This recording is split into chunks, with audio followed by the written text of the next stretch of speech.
So in the previous episode, we talked about the Rode Pod mic, but in today's episode, we're going to be talking about this guy, the Samson Q2U. Let's get right into the podcast.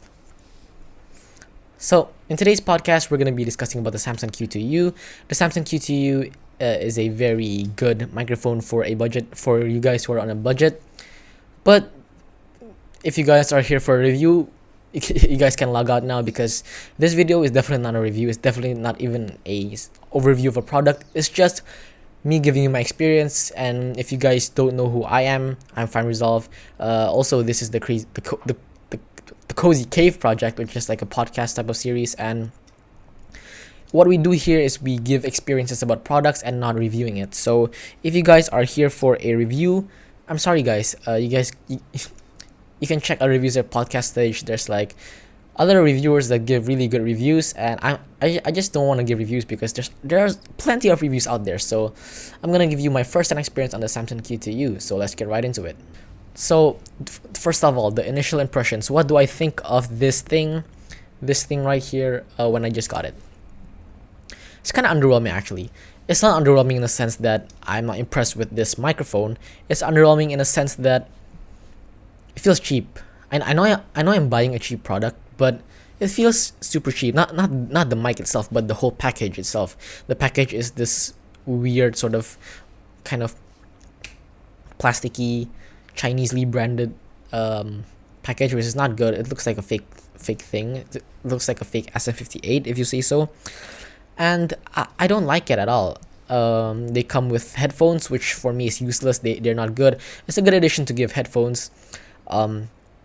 They give you a stand too, a very flimsy stand, which I will not recommend. So basically, they give useless accessories, which I think it's a good marketing strategy because they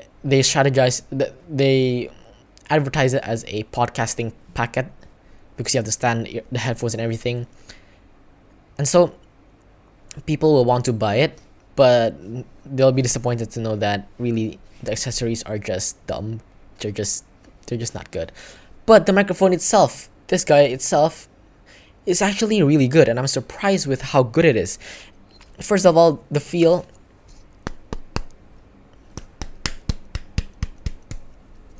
It's strong. It's really strong.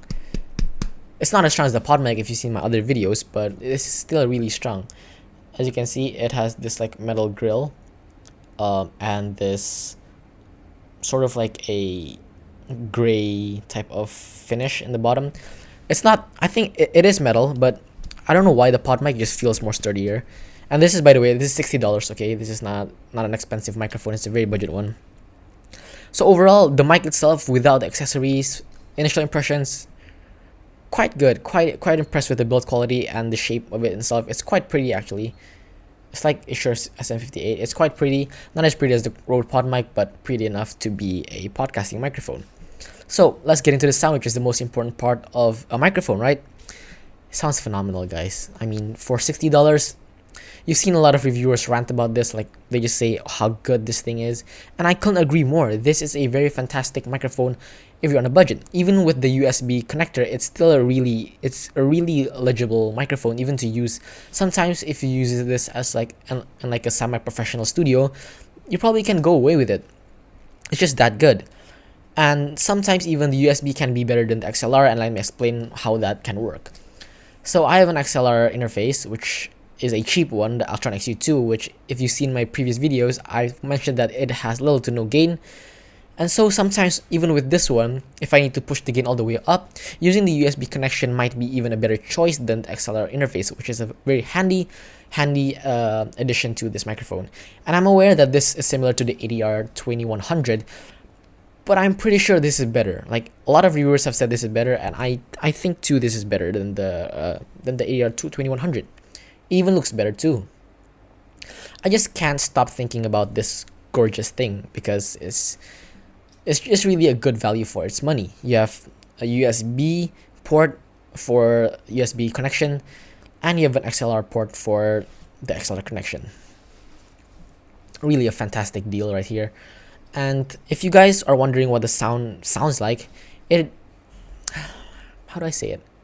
It's not really that good. I mean, it's not really round and full and like other podcasting microphones, but it is very good for post processing, if you'll say so. It has a flat frequency. It has a very neutral response, which allows you to really tweak your own settings in post processing, which is how you can get good sound with this. You can't get good sound right out the bat, but if you do enough tweaking, it can be really good. This thing can be really good, and I've done videos with this before, and you guys know that this audio is quite good. So, but how does it differ with the USB and XLR one? So I think the XLR one gives a bit more clarity. The USB one sounds, the characteristics are the same. Of course, it's the same microphone, but being that it's a digital like flow, if you're using the USB, it doesn't give that same clarity if you're using the analog converter of the XLR interface. So yeah, overall the sound is really fantastic. I wouldn't recommend any other microphone, honestly, for this budget, because you have USB and XLR at the same time. But if you already have an XLR interface, I think the XM580, 580, whatever the XM thingy, the Behringer one, is quite a good choice. But it doesn't sound as good as this. This is just top notch. I'm pretty sure this sounds almost as good as the Shure SM58 for like $40 cheaper. And plus you have a USB interface with this one. You also have a headphone jack, as you can see, a headphone jack, which is very handy if you want to monitor audio if you're using the USB interface. So yeah, that's it guys for my experience. Basically, the design of it's really good. I love the design. People come to my house and they compliment about this microphone, like, wow, that's a good microphone. It's not, they don't get, this one does not get enough compliments as a Rode Pod mic, but it does get compliments. And then it's sturdy. It's really sturdy. I've probably 3 times or 4 times it fell down. Nothing happened to it. Maybe a minor dent, but nothing really significant. Sound very neutral response, and very easy to process in Audition or Repro or anything, or any software or any DAW you use. Overall, a very fantastic microphone, and my experience with it is very good. My experience with it was 8.5 out of 10 for the past year, and coming from a $60 microphone, it's fantastic, guys. So I really recommend this to you guys who are looking for a beginner microphone, and you're looking to enter the podcasting world or something. This is a really great option. This right here is one of the best options out there, and I really recommend it. I've had a blast using it. So yeah, that's it for today's video, guys. My experience has been really good with the Rode Pod mic. My experience has been really good with the Samson Q2U. Comment down below which microphone I should do an experience review next, or any other product you want me to do an experience review.